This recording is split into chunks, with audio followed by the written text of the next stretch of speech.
Hi everyone, welcome to the channel Chemistry by Simran Khosla, where we have started our series Approaching New Questions, in which we deal with different type of questions on the daily basis, and we are covering the chapters of class 11th and 12th.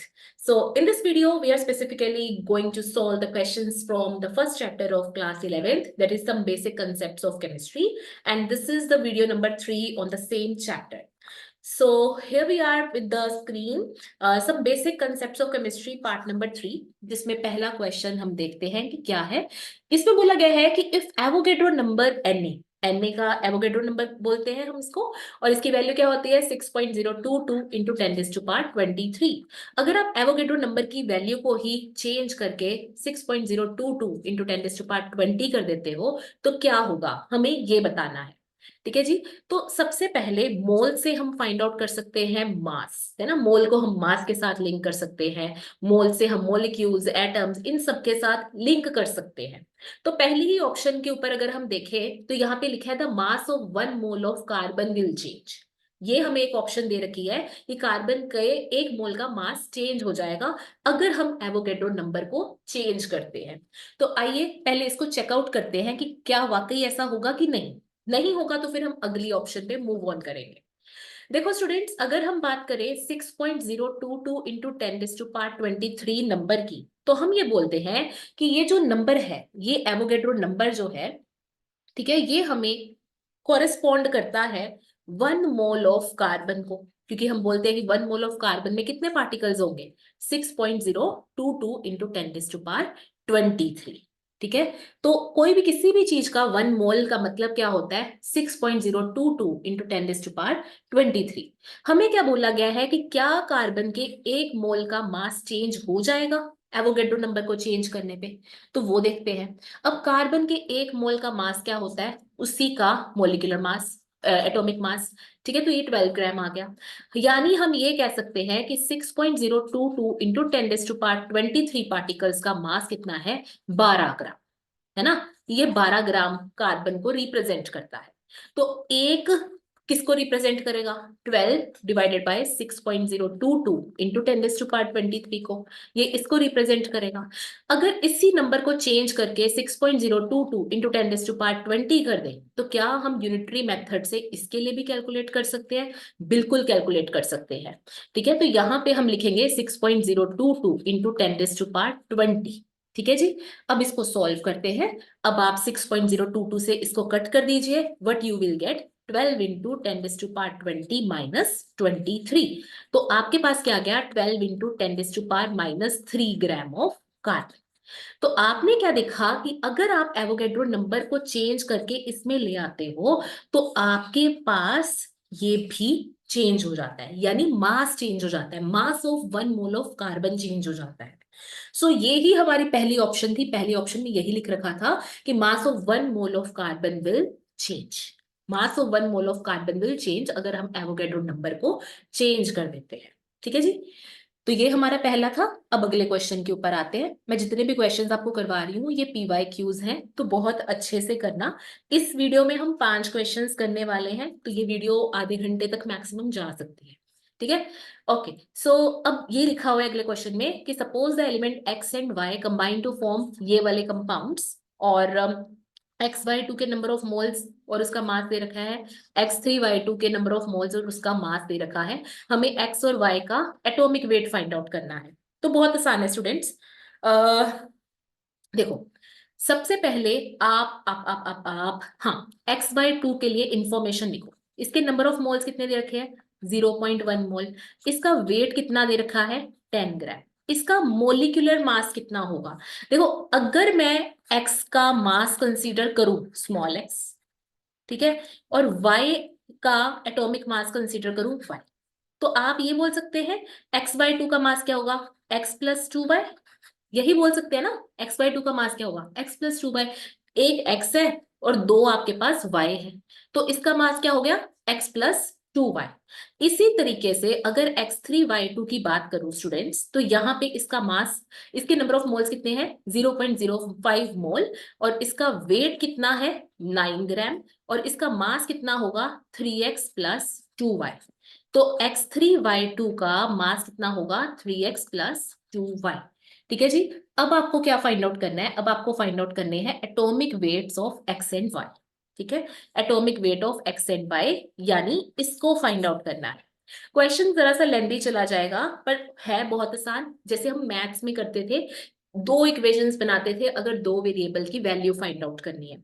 तो हमारा काम पता है क्या है, हमने यहाँ पे दो इक्वेशंस बनाने की कोशिश करनी है। Number of moles of XY2 क्या होगा, given mass of XY2 upon molecular mass of XY2। तो गिवन मास कितना है 10 ग्राम। ठीक है, एक मिनट मेरे को रब करने दो। ये देखो, गिवन मास कितना है आपके पास 10 ग्राम, और weight, sorry student sorry, number of moles लिखेंगे है ना, 0.1 मोल। गिवन मास ऑफ XY2 क्या है 10, मोलिकुलर मास ऑफ XY2 क्या है x + 2y।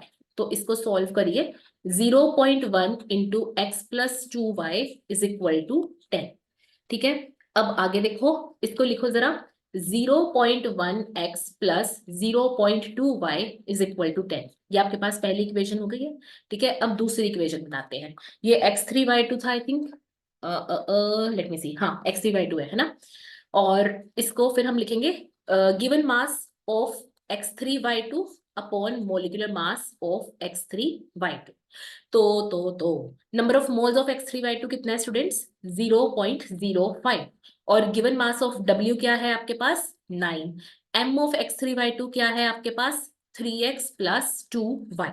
करिए इसको सॉल्व जरा, कोई दिक्कत नहीं है, करो सॉल्व। ये आपके पास आ जाएगा 0.05 into 3x + 2y equals to 9। इसको सॉल्व कीजिए, 0.15x + 0.10y इक्वल्स टू 9। ये आपके पास बन गई है सेकेंड इक्वेशन। बहुत आसान है, बहुत ज्यादा आसान है। जैसे हम सच में ये हमने किया हुआ है, 10th क्लास में भी किया हुआ है, मेरे को जो याद आ रहा है। तो दोनों इक्वेशंस को सॉल्व करते हैं। 0.1x + 0.2y is equal to 10, 0.15x + 0.10y is equal to 9। ये 10 को 1 लिख देती हूँ। सेकेंड इक्वेशन को अगर मैं 2 से मल्टीप्लाई कर दूं, ठीक है, तो मैं इसको सोल्व कर पाऊंगी। 0.2y is equal to 10, 0.15x + 0.2y is equal to 18। ये क्यों कर रही हूं मैं, ताकि वाई वाई कैंसिल हो जाए। मैं इस मेथड को बता नहीं रही हूँ प्रॉपर, क्योंकि बहुत बेसिक है। ठीक है, अब हम साइन चेंज कर देंगे क्योंकि सब्ट्रैक्ट कर रहे हैं। बेसिकली क्या कर रहे हैं, फर्स्ट -2 से मल्टीप्लाई कर रहे हैं सेकेंड इक्वेशन। ठीक है, ऐसे हम ऑपरेशन परफॉर्म कर रहे हैं। सो 0.1 में से 0.15 आप, सॉरी, 0.15 को अगर 2 से मल्टीप्लाई करते हैं तो आपके पास आ रहा है 0.3x, है ना। तो 0.1 - 0.3 0.2x, 10 - 18 इज इक्वल टू -8। ठीक है, माइनस से माइनस कट जाएगा, x is equal to 8 divided by 0.2। ये डेसिमल कट करेंगे तो 40 आ जाएगा। तो x की वैल्यू क्या आ गई 40। अब आपके पास x की वैल्यू 40 आ गई, तो लिखो put the value of x इन 1। तो 0.1 x की वैल्यू क्या पुट कर रहे हैं हम 40 plus 0.2y is equal to 10। ठीक है, ये हम लिख रहे हैं। अब आगे देखो, 0.1 इंटू 40 क्या हुआ 0.4 plus 0.2y is equal to 10। तो 0.2y क्या आया 10 - 0.4 यानी कि 0.6। तो 0.2y is equal to 0.6, y is equal to 0.6 divided by 0.2। You will be getting what, ये आपको चेकआउट करना है। आपके पास क्या आ रहा है 10 में से 0.4 माइनस कीजिए, तो यू विल बी गेटिंग, आपके पास जो आंसर आ रहा होगा स्टूडेंट्स वो हमें चेकआउट कर लेना है। सो यहाँ पे मैंने कैलकुलेशन मिस्टेक कर दी, मैंने जस्ट रियलाइज किया ये 4 आना था 0.1 इंटू 40। ठीक है, और यहाँ पे 10 - 4 आना था, ये आ जाना था 6। सॉरी फॉर द मिस्टेक, हो गया फ्लो फ्लो में। ठीक है, बट ये देखो, मैं इस स्टेप को दोबारा करवा देती हूँ ताकि कोई दिक्कत ना आए। 0.2y is equal to 10 - 4। Live class होती तो आप लोग मेरे को डायरेक्टली बता ही देते हैं मैम यहाँ पे मिस्टेक हो रही है, but it's okay, we all are human beings और मिस्टेक्स होती है। ठीक है, तो ये पॉइंट ऊपर कर दिया, y की वैल्यू क्या आ गई 30। तो यानी x हमारे पास 40 आया और y क्या आया 30। अब देख लीजिए क्या ऑप्शन है। दो इक्वेशंस बना के दो वेरिएबल्स की वैल्यू फाइंड आउट कर ली, 40-30 हमारे पास आंसर आया, यानी A option is the correct one. तो इस तरीके से हमें फाइंड आउट करना था। सेकंड क्वेश्चन हमारा हो गया। थर्ड क्वेश्चन बहुत आसान है। अब देखो, number of moles of hydrogen molecules required to produce 20 mole of ammonia through Haber's process। Haber process क्या है? आपका एमोनिया बनने की प्रोसेस है। ठीक है, ये आपके पास हेबर्स प्रोसेस है। आपको क्या बोला गया कि हाइड्रोजन के कितने नंबर ऑफ मॉलिक्यूल्स मोल्स चाहिए? 20 मोल ऑफ एमोनिया बनाने के लिए। यानी अगर ये 20 मोल हमें बनाना है तो हाइड्रोजन के कितने मोल्स लगेंगे? बहुत आसान है, इक्वेशन लिखो, उसको बैलेंस करो और अकॉर्डिंगली लिखो। देखो, 3 मोल्स ऑफ हाइड्रोजन को 2 मोल्स ऑफ एमोनिया प्रोड्यूस करना है, ऐसी है ना? इक्वेशन के accordingly 3 mole hydrogen 2 mole of ammonia produce करते हैं। ठीक है, यानी कि मैं ये लिख सकती हूँ कि 2 मोल ऑफ एमोनिया प्रोड्यूस करने के लिए आपको कितने मोल चाहिए हाइड्रोजन के? 3 चाहिए। ठीक है, तो 1 मोल प्रोड्यूस करने के लिए कितना चाहिए होगा? 3/2। तो 20 मोल अगर एमोनिया का प्रोड्यूस करना है तो कितना चाहिए होगा? 3/2 इंटू 20, यानी कि 30 मोल्स ऑफ हाइड्रोजन। तो बिल्कुल सिंपल था, हमने यूनिटरी मेथड से कर लिया। ठीक है, इक्वेशन बैलेंस करके रखनी है और कुछ नहीं है। तो 30 इसका आंसर आ गया, कि यानी कि अगर 20 मोल आपको अमोनिया प्रोड्यूस करना है, 30 मोल ऑफ हाइड्रोजन चाहिए होगा। तो ये 2019 का इतना बेसिक सा क्वेश्चन था। ठीक है, अब चलते हैं क्वेश्चन नंबर 4 पे। बहुत आसान, इसके लिए मैं आपको एक शॉर्टकट लिखवा देती हूँ। वैसे आप इसको डायरेक्टली भी कर सकते हो, बट शॉर्टकट से कर लो, बेटर है। Which one of the following has maximum number of atoms? Maximum number of atoms find out करना है। अब वो चाहे आप मॉलिक्यूल से फाइंड आउट करो, चाहे आप एलिमेंट से फाइंड आउट करो। आप इसके लिए एक फॉर्मूला लिखिए कि नंबर ऑफ एटम्स कैसे फाइंड आउट करने होते हैं। नंबर ऑफ एटम्स हमें फाइंड आउट करने होते हैं given mass upon molecular mass into Avogadro number into atomicity. Atomicity पता है ना, 9th में पढ़ते हैं, पॉली एटॉमिक, डायटोमिक, मोनोटॉमिक, वैसे। ठीक है, नंबर ऑफ एटम्स कैसे फाइंड आउट करेंगे? Given mass upon molecular mass into Avogadro number into atomicity. तो गिवन मास सबसे पहले ए ऑप्शन का देखते हैं। ठीक है, नंबर ऑफ एटम्स, ये मैं n एटम्स लिख रही हूँ। गिवन मास ऑक्सीजन का कितना दे रखा है? 1 ग्राम। मोलिकुलर मास ऑफ O2 16-16-32, यानी 32 ग्राम पर मोल। एवोगेड्रो नंबर आपको पता है, O2 की एटोमिसिटी कितनी है? 2। ठीक है, तो you will be getting 2/32 Na number of moles. Students, अगर आपको मोल्स में पता चल गया तो आप एटम्स में, मतलब ये आपको पता चल गया 2/32 Na नंबर ऑफ एटम्स। ठीक है, तो आपने एटम्स में इसको फाइंड आउट कर लिया। अब बी ऑप्शन देखो, 1 gram of lithium. 1 gram of lithium का देखते हैं। Number of atoms of lithium, है ना? तो आपको पता है कि गिवन मास ऑफ लिथियम क्या है? 1 ग्राम। लिथियम का मास कितना होता है? 7 ग्राम पर मोल। इसके साथ एवोगेड्रो नंबर, लिथियम की एटोमिसिटी 1, क्योंकि ये तो ऐसे एग्जिस्ट कर लेता है। तो you will be getting 1/7 number of atoms. ठीक है, हाँ, इसको पर मोल को कट करते जाओ, यूनिट्स मत लिखो, अदरवाइज कंफ्यूज हो जाओगे। Number of atoms find out करने हैं। ठीक है, सी ऑप्शन देखो, सी में क्या है? 1 ग्राम ऑफ सिल्वर। सिल्वर का मास याद रखना 108 होता है। ठीक है, तो ये भी 1 ग्राम है, 1/108 Na। एटोमिसिटी इसकी भी 1 है, तो you will be getting 1/108 Na number of atoms. D option देखें, डी ऑप्शन में आपके पास क्या है? 1 gram of magnesium. 1 gram of magnesium यानी n number of atoms, you will be getting, एक मैग्नीशियम का मास कितना होता है? 24, तो 1/24 Na नंबर ऑफ एटम्स। ठीक है जी, तो इस तरीके से हमने फाइंड आउट कर लिया। अब आपको फाइंड आउट क्या करना है कि नंबर ऑफ एटम्स सबसे ज्यादा किसमें है। बहुत आसान है, आपके पास ये सब वैल्यू दे रखी है। ठीक है, इसको आप 1/16 लिख लीजिए। अब ये 1/16, ये 1/7, ये 1/108, ये 1/24। अब आप देखिए, डिनोमिनेटर जिसमें सबसे छोटा उसकी उतनी ही वैल्यू ज्यादा, ऐसे ही होते ना, डिनोमिनेटर जिसका छोटा उसकी उतनी वैल्यू ज्यादा। ये सब कंपेयर करो, ये 1/16 है, ये 1/7 है, ये 1/108 है, ये 1/24 है। ठीक है, तो ये सब में न्यूमिनेटर सेम है। जब न्यूमिनेटर सेम है तो फिर आप डिनोमिनेटर से ही कंपेयर करोगे। जब न्यूमिनेटर सेम है तो आप डिनोमिनेटर से कंपेयर करोगे। तो डिनोमिनेटर सबसे ज्यादा छोटा किसका है? 1/7 वाले में। तो यानी सबसे ज्यादा बड़ी वैल्यू भी इसी की आएगी। So B option is the correct one, यानी लिथियम में सबसे ज्यादा नंबर ऑफ एटम्स होंगे। ठीक है जी, ये देखो, ये आपके पास बी ऑप्शन इसकी सही है। अब क्वेश्चन नंबर 5 में आ जाइए। क्वेश्चन नंबर 5 क्या है? In which case number of molecules of water are maximum.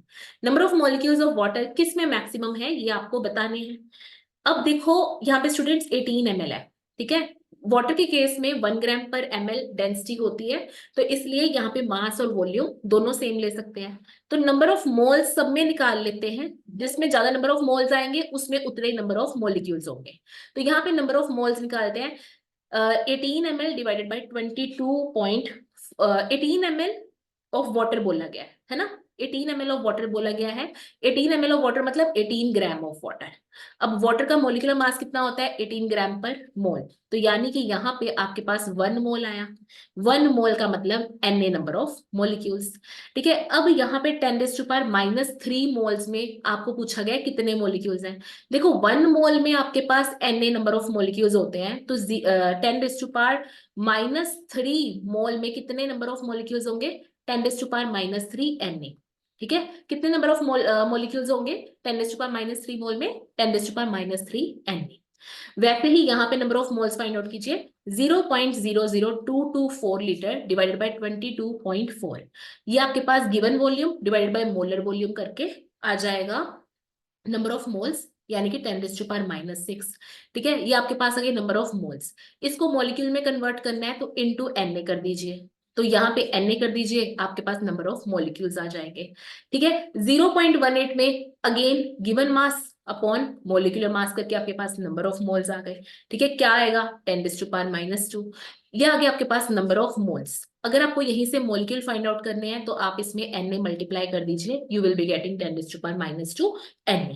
तो सबसे ज्यादा बड़ी वैल्यू किसमें आई है? साफ साफ क्लियर है, Na 10⁻⁻6 Na, 10⁻³ Na, 10⁻² Na। सबसे बड़ी वैल्यू किसकी है? इसकी, यानी A option is the correct one. तो number of molecules from number of moles आप आसानी से फाइंड आउट कर सकते हो। वाटर के केस में आप केस क्या लगाओगे कि आपके पास जो मास है वो वॉल्यूम के बराबर होता है, क्योंकि वाटर की डेंसिटी 1 ग्राम पर ml। तो ये हमने 5 क्वेश्चंस किए आज की क्लास में, एंड आई होप आपको समझ आए होंगे। कोई भी डाउट आता है you are free to ask in the comment box. ठीक है, I will be more happier to answer your doubts in the comment box. पता चलेगा कि ठीक है आप लोगों ने समझा है, दिमाग खोल के समझा है। Anyways bye bye, take care, see you in the next video.